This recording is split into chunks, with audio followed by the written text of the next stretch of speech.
नमस्कार, इशारों इशारों में आपका स्वागत है। मैं हूं संकेत उपाध्याय। तो जैसे कि आप जानते हैं कि आज प्रोसिक्यूशन सैंक्शन मिला और उसके बाद नारदा घोटाला मामले में तृणमूल कांग्रेस के बहुत सारे नेताओं के साथ सीबीआई ने पूछताछ की। उसके बाद हंगामा हुआ। ममता बनर्जी सीबीआई के दफ्तर पहुंच गई, तृणमूल कांग्रेस के बहुत सारे आला अधिकारी दफ्तर पहुंच गए। लेकिन इन सब चीज़ों के बीच में जिसने ये स्टिंग ऑपरेशन किया था, जिसके बाद ये सारा मामला चला, उसके बाद सीबीआई इंक्वायरी हुई, फलाना ढिमकाना, उसका हम लोगों ने इंटरव्यू किया। उनका नाम है श्रीमान मैथ्यू सैमुअल। इन्होंने वो स्टिंग ऑपरेशन किया था और उनसे बातचीत में उन्होंने एक बड़ी ज़बरदस्त चीज़ बताई। उनका ये कहना था कि इसमें जो आप ये समझिए जिनके पास प्रमाण है, जिनके खिलाफ प्रमाण है, वो हैं एक सज्जन जिनका नाम है शुवेंदु अधिकारी। प्रमाण होने के बावजूद उनके खिलाफ कोई कार्रवाई नहीं है। तो हमने पूछा किस किस्म का प्रमाण। उन्होंने बोला भाई वीडियो रिकॉर्डिंग है हमारे पास जिसमें वो कैश ले रहे हैं, साफ साफ ले रहे हैं। मतलब इससे साफ और क्या हो सकता है। इसके बावजूद सीबीआई ने ना उनको गिरफ्तार किया, ना पूछताछ हुई, ना कुछ।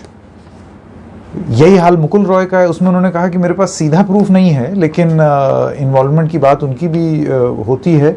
और भी लोगों ने आरोप ये लगाया है कि वो भी इस मामले में लिप्त थे, तो उनसे भी पूछताछ होनी चाहिए थी और अगर सबूत मिलता तो कार्रवाई होनी चाहिए थी। तो सवाल सबसे बड़ा ये है कि क्या ये साफ और स्पष्ट है कि जो लोग, और जैसे कि कहा जाता है बंगाल के संदर्भ में, बीजेपी की वॉशिंग मशीन और बीजेपी के वॉशिंग पाउडर से धुल के साफ होके बाहर निकल आए हैं, उनके ऊपर सीबीआई कार्रवाई नहीं होगी। और जो बीजेपी की वॉशिंग मशीन में नहीं आए उनके खिलाफ कार्रवाई होगी।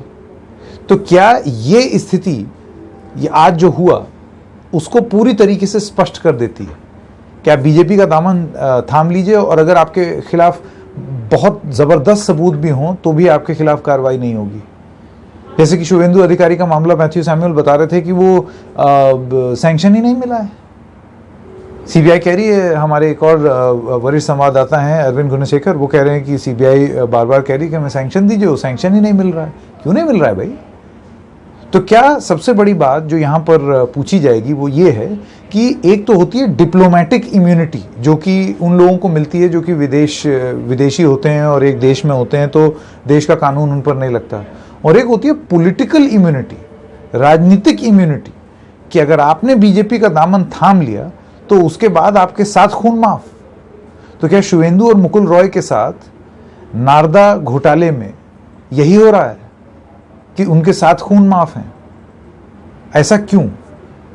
और इस तरीके से अगर होगा, इस तरीके से कार्रवाई होगी, तो उसको बीजेपी कैसे डिफेंड करेगी? आप कैसे डिफेंड कर ले जाएंगे इस चीज को? आप नाम लगाते रहिए, आरोप लगाते रहिए दूसरों पर, लेकिन जो और लोग थे जो कि अब आपके साथ में आ गए हैं, उनके ऊपर भी तो आरोप रहेंगे। और आरोप लगाने वाली और कोई पार्टी नहीं थी, आप ही थे जब ये स्टिंग ऑपरेशन आया था। आप ही के यूट्यूब चैनल पे और वेबसाइट पर वो स्टिंग ऑपरेशन चल रहे थे। उसके बाद उनके पार्टी बदलते ही जब वो आपके आंखों के तारे हो गए, आपके लाडले हो गए, नंदीग्राम से जीत के आ गए, तो उसके बाद आपने उनका यूट्यूब पेज ही हटा दिया और आपने इतिहास भुला दिया। तो क्या इतिहास भुलाया जा सकता है इस तरीके से? और अगर कोई अपराध हुआ है, कोई भ्रष्टाचार हुआ है, तो क्या उसके सारे आरोपियों के खिलाफ कार्रवाई नहीं होनी चाहिए? या सिर्फ इस आधार पे होनी चाहिए कि कौन वॉशिंग मशीन में गया और कौन वॉशिंग मशीन में नहीं गया?